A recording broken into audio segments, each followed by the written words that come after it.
Marriage. అవునండి. ఏంటి ఈ స్టిచ్చింగ్ లో ఉన్నప్పుడే సైడ్ కొట్టారా?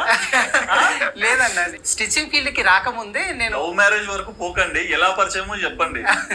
ఏ ఫంక్షన్ కి వెళ్ళినా కూడా అరే ఈ అమ్మాయి నాకు సెట్ అవుతుందేమో, ఆ అమ్మాయి నాకు సెట్ అవుతుందేమో. మీరే స్వయం కృషి.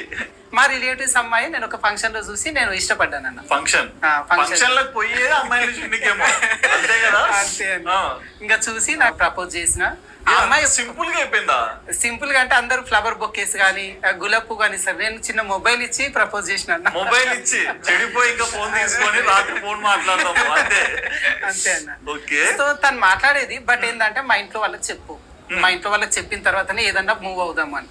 సో వాళ్ళ ఇంట్లో చెప్పిన తర్వాత వాళ్ళు తొందరగానే ఒప్పుకున్నారు. ఎలా తెలియక పాపం చాలా మంది కింద మీద పడుతున్నారు, ఎట్లా పరిస్థితి మనది? అప్పట్లో ఉండేది, ఇప్పుడు చాలా అమ్మాయిలు తగ్గిపోయిండ్రు. ఓకే. 11 years బ్యాక్ అట్లా. ఆ జనరేషన్ కిడ్స్ అన్నమాట.